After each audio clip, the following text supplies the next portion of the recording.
Um,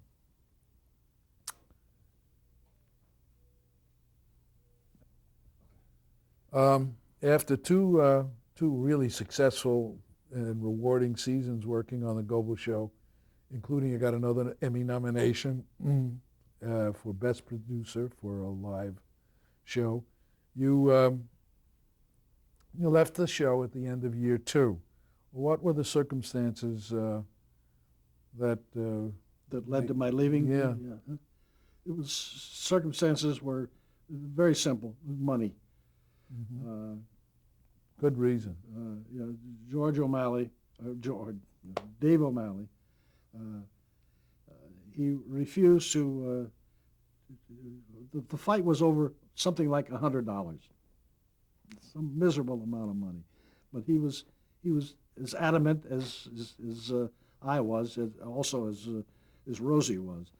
It just showed a lack of respect for not only for me as an individual, but for the writing itself. For all writers. And the one thing about George that I regret is the fact that he would never stand up for anything. George was a rules obeyer. I had done a whole routine about that. He's a man, who always closed covers before striking. He never talked to the bus driver while the bus was in motion. He was a rules obeyer. And when somebody said to him, "This man is your director," he said, "Yes, sir." He never questioned that. He'll do whatever the director says. "This man's your writer." You question that? He would read anything the guy wrote, unless he found out it wasn't getting laughs, which is what happened when Norman Lear began to write for him after I left. Oh, really? Yes. They found out he was not getting laughs. Anyway, Rosie at the time said, "That's it." He said, "You can have your choice of any job in this town. Why do you have to put up with this stuff? You can have your choice of back in pictures," he said, "where they respect you." I said, "Well, I'll go back in pictures now if I can direct." He said, "You got it." So the next thing I did was to direct a picture starring George Goble. Oh, that's funny. And that Now, was the the first next television show in the fall of '58, Milton Berle had the Kraft musical. the Kraft musical. How'd you come to work with Milton on that? Through an agent, I guess. Of course, my agents did that. No, I had gone back into films and was enjoying myself, and I began not only writing but also directing. I wrote and directed a picture for Hal Wallace. It was Elvis Presley's first starring movie called "Loving You." Then from that I went to Universal, and I wrote, directed, and produced a show, a film, which starred Rowan and Martin, and several other people. And after that, when that didn't make a lot of noise, and I did not become Preston Sturgis, who I wanted to become, the second Preston Sturgis, I was offered a chance to do the Burl Show. Oh no! First, I was doing another show, another picture for Jerry Wald, called Mardi Gras. And while I was there, Rosie came to me and said, "This is the deal for Milton Berle, to take over the Kraft Music Hall." And I said, "I don't want to work with Milton."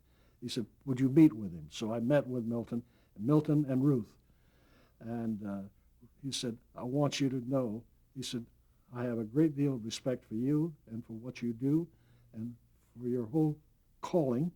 He said, "And if you will take over this show, do this show for me," he said, "I promise you that you will have carte blanche to do whatever you want. I will not interfere at all in anything." He said, "I'm just going to be an actor. Tell me what time to show up and tell me what to say, and that's it." He says, "You'll be in charge." I said, "You sure?" He was so sincere. I said, "Okay, we'll take this deal." And I was in complete charge until about 10 minutes before we began to work. You were working with Mr. Television. Yes. weren't you? Yes, yes. And then, I must tell you another anecdote, which should be put on tape, I guess. Larry Gelbart, one of the brighter people in our business, had been in London, working in England for a while. And he and Pat came back. I don't know if they're on a visit or they moved back. And at the time, I was doing the Burl Show. And Larry and Pat came to spend the afternoon with their friend Ruth and Milton, and Larry wanted to watch my work. And it was the final day of the show, the dress rehearsal, and Milton was a tyrant all afternoon. And we were having a running gun battle now for weeks. And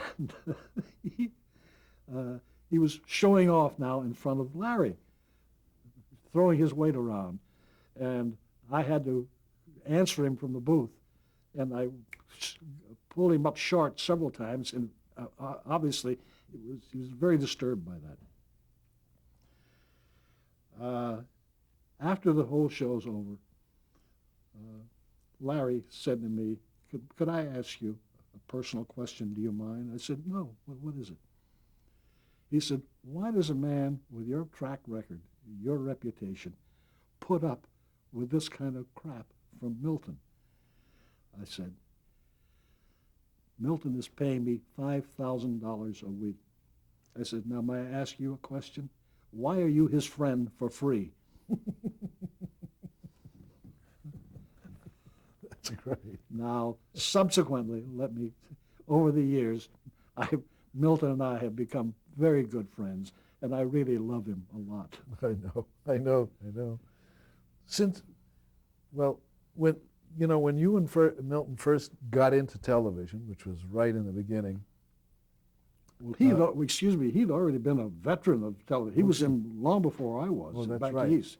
Oh yeah. No. He knew more about television than anybody, including Sarnoff. Especially Sarnoff. Yes. Now, a lot of the shows at that time, too, were being shot on film, but you were doing the Kraft Music Hall live. Yeah, we were Still. I was doing it live and taping it. Living and taping it. Yeah. You felt that was an advantage or a disadvantage or what?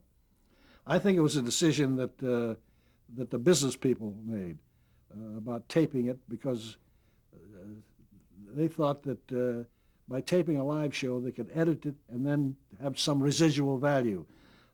Whether they got any residual value or not, I'll never know, because I never saw any of it. Mm-hmm.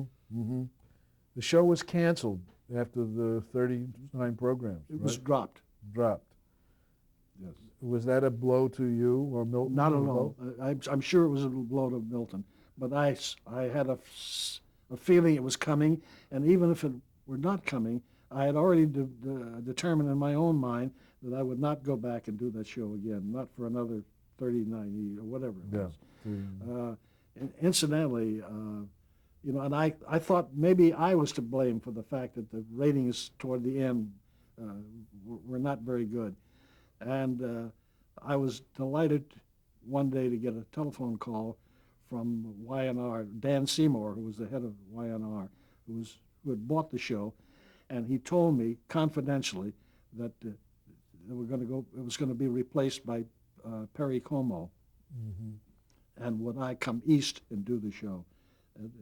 I think twice the money or 3 times as much money, a tremendous amount of money, and I was very flattered, but I said no.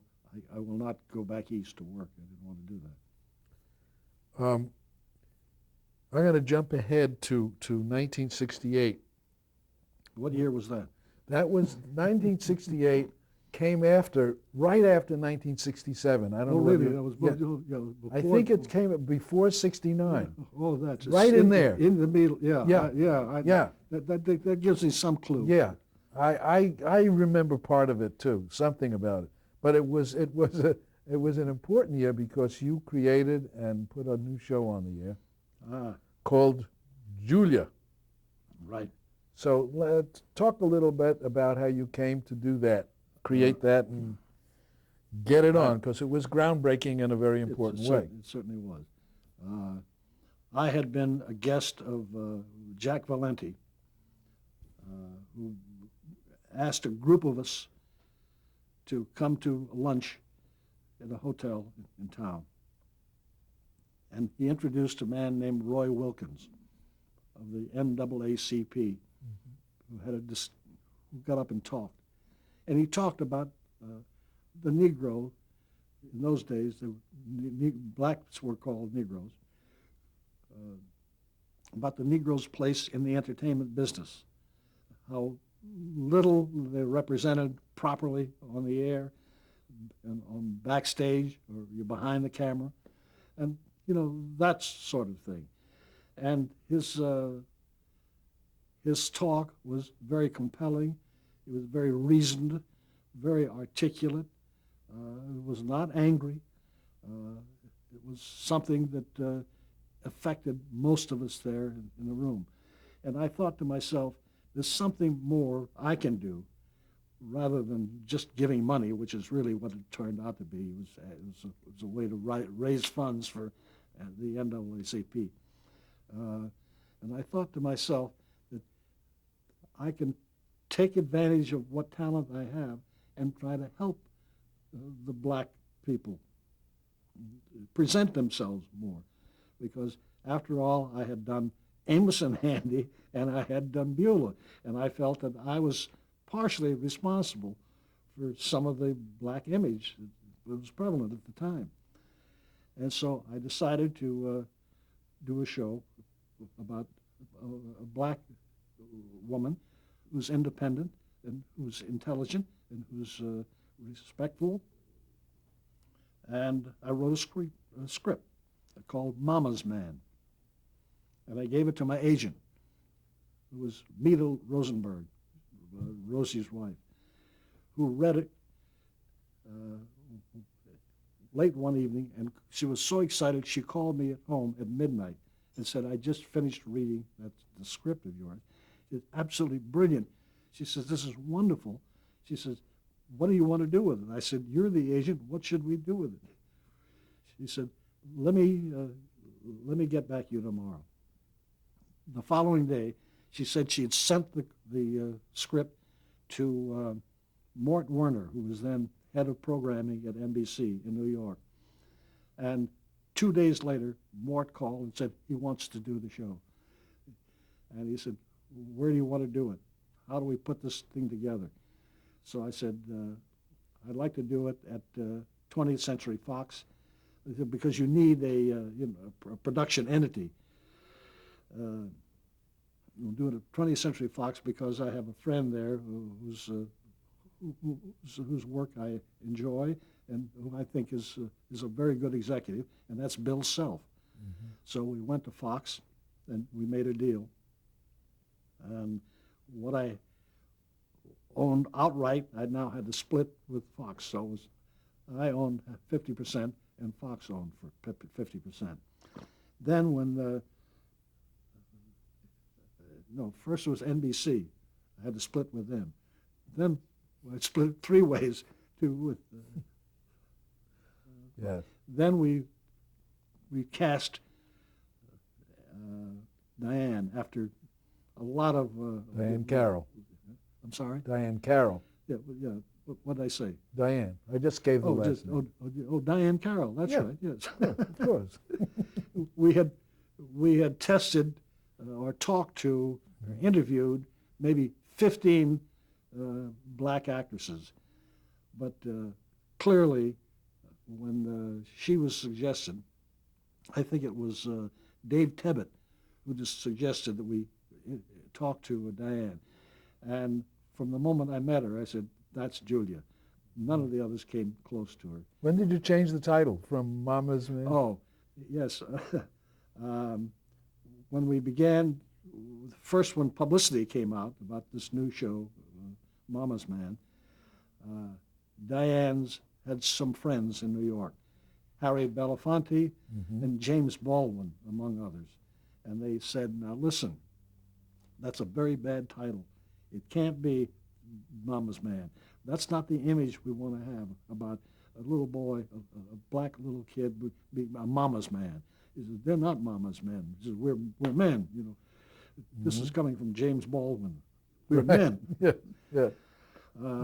So anyway, she's her representatives got a hold of my representative and said, we're gonna call it the Diane Carroll Show. I said, no, we're not going to call it the Diane Carroll Show because it's not about Diane Carroll. This is about a black nurse and her little son. So we decided, we settled for Julia. That's how. Good idea. You in creating the show for Diane Carroll, Julia, being the first female black lead, you shared something in common with one of your dearest and best friends, who introduced the first black male lead. Bill Cosby and I Spy, and that was Sheldon Leonard we were talking about. Yes. Absolutely. Incidentally, not only was that the first black leading lady, there was also something unique about that show, and that is that for the first time in television, American black children had a black child as a role model. Oh. Little Corey Baker. Oh. We got more fan mail and more thanks from blacks and whites. Said, thank you for putting a young man like that on television for us. That's fabulous. So the show was initially received very well by the public and by the media. The show was, incidentally, for the first couple of weeks, the show was not carried in some stations in the South. They still wouldn't carry it. Eventually, the show became such a hit, they were forced to carry it. Also, there's another interesting thing about this show that people overlook. Originally, there's no laugh track on that show. Right. And when we showed the final, I directed the pilot, and we showed the first cut of the pilot to the NBC people who came out from New York to see it. After the lights came up, and there's that moment, when everybody's waiting for somebody to say something. And finally, I said, well, gentlemen, what about it? And Mort said, well, Hal, I expected it to be funnier. I said, what sense funnier? I said, more laughs. He said, more laughs. I said, there were no laughs at all. Did you realize that? He said, oh, yeah, that's right. He said, but maybe we should go back and put a laugh track in. He said, that will help. I said, I really don't think so. I don't think, he said, well, don't argue with that. And Bill say, well, now, let's try it. Let's see how it looks with a laugh track. And I said, well, I'll do that. I said, if you tell me where the laughs should come, how big the laughs are and where. I said, let's take this one scene. The scene is a boy, a little white boy and a little black boy meeting for the first time. Met the mother, met Corey's mother, Diane, for the first time. And after she leaves, the white boy says to the black boy, he says, you know what? Okay, says, Corey says, what? He says, your mother's colored. And Corey says, yeah. He says, so am I. And the white boy says, you are? He says, yeah. I said, now you tell me, where's the laugh there and how big a laugh? Mm-hmm. And none of them could answer. None of them. Yeah. It's a wonderful moment. Finally, when the TV Academy used to have a little sessions where they would show the excerpts from the pilots from the new season. Every season they would do that. And they would invite all the people in the industry to come and watch it. And this one year, there were several pilots, and when we came to Julia, there were two little cuts. One was Julia on the phone talking to Lloyd Nolan, and she said, applying for a job, and she said, so-and-so told me to call, and he said, come in. He says, come in tomorrow and so forth. She said, did Dr. So-and-so tell you about me? He says, tell me what? He says that I'm colored. And he says, what color are you? And she said, I'm a Negro. He said, have you always been a Negro, or are you just being fashionable? Now, that was the one thing. The audience screamed at that. Then the next thing was with the kids. Mm-hmm. And after the first joke with the two kids, you couldn't even hear the rest of it. The audience was laughing so much. Well, that's, I just got to go back and mention again the guy's name who bought the show, Mort Werner. Yeah. I don't think he is given enough credit for his, I don't even want to use the word courage, but his astuteness and his generosity. He said, boom, do this show. His attitude was exactly the same with Sheldon. When Sheldon said, I have a co-star here, his name is Bill Cosby, he said, fine, he's funny. That's it. Right. No discussion. Sheldon had anticipated all kinds of, problems. Mort was a great guy. Yes, he was a great was. man. Yeah. He was a great man. Mort was a man that I had met originally at Armed Forces Radio. We were all in the Army together. Sergeant Mort Werner. Also, Julia did very well in the ratings, and again, that year received another Emmy nomination. Yes, Best Comedy Series. Yes. That must have been very satisfying. Very excited. Yeah. It was a wonderful. That first year was absolutely great. There was I think we were accomplishing something. Yes, we all felt that we were really contributing to the mores of this society. Yes, I think you did. You absolutely obviously did. But the show only lasted 3 years. Why? What happened? Well, first of all, I left at the end of the third year. Uh-huh. At the end of the second year, I had moved over to Warner Brothers, and I think Diane was getting a little antsy too. She wanted to go on and do other things, and there were splendid opportunities for her to do that. Mm-hmm. And I think that's what happened. We both wanted one out of it. And yeah, it was a marvelous show. After that, you created a show for one of the great icons of show business, a gentleman named Jimmy Stewart. Jimmy Stewart.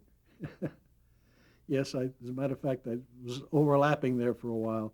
I was commuting between Fox and Warner Brothers doing the Jimmy Stewart show. Jimmy, at that time, was the highest paid writer in television. And, actor. Hmm? You mean actor? I mean, actor. Yeah, sorry, actor. You were the highest paid writer. That's right. Yes, you forgot. You talk about the high paid writers in those days. Don't compare with what's happening today. I know. Today it's almost obscene, Yeah. the kind of money they're throwing around. Anyway, Jimmy at that time was making $33,333.33 per episode. That was a lot for them. Well, it sure was. Today, nah, it's not. When you hear these guys on Steinfeld getting $600,000 an episode, Yes. we could have done a whole series with that Of kind course. of money. Oh, sure. How was it building a show around a legend Jimmy, like that? Yeah. Working with Jimmy. Well, first of all, I had worked with Jimmy in radio several. He had been a guest star with Crosby several times. That's where I met most of these people, and we always got along very well. Then, when I did the Goebel show, again he was a guest on that, and he was hysterical. We did a wonderful show. So that when he decided they decided that he would go into television, and they asked him. They gave him a list of people who to work with, and he said, "Him." He pointed to my name. He said, let's do something with him. And it was between me and a drama that they want, either my comedy or a drama at Universal. And one day, Herb Schlosser, who was then the head President. of TV, head of NBC. television at NBC, and Jerry Leader, I believe, who was running TV for Warner Brothers at the Right. time, and I went over the hill to see Jimmy Stewart at his agent's office, Herman Citron, those people. And we talked about my show, some ideas I had, and I threw out several of them. And he was very frank and said that it's either this or doing a drama. I said, I understand. You'll be wonderful in a drama. I said, but but anybody can play a drama. I said, very few people can play comedy the way you do. You are probably one of the best comedy actors that ever stood in front of a camera. And I wasn't just bullshitting him. I really believe that. Mm-hmm. He's brilliant. He's absolutely brilliant as an actor, comedy actor. Oh, yeah. Anyway, we chatted for a while, and he got rather enthused about the idea, and he said, we'll let you go. We'll let you know. So we left. Herb, Jerry, and I left, and we were waiting in the elevator, and Herb was very excited, having met his fellow Princetonian. And he said to me, he's kind of old, though, isn't he? I said, yeah, I don't know what you call old. He says, how old is he? I said, I think he's about 63. He said, how old would he photograph? I said, about 73. He said, my God. I said, Herb, no matter how old he is, just remember, he is the only old-looking Jimmy Stewart there is. So when we got the word that Jim said, yeah, he wants to do our show, and said, of course, they were so excited, very excited. But then Jim wanted to have his wife, Gloria, play his wife on the show. And I said, oh boy, this is going to be a little difficult. Anyway, I tested her, and she was not bad. We tested several other people too. And Mr. Werner, again, absolutely refused to let her do the show. And I've forgotten how they did it. They did rather poorly. Anyway, Jim never forgave them. And he made up his mind at that point, I'm sure, at the end of this season, that's it for them. I'm not going to do this show again. Well, yeah, okay.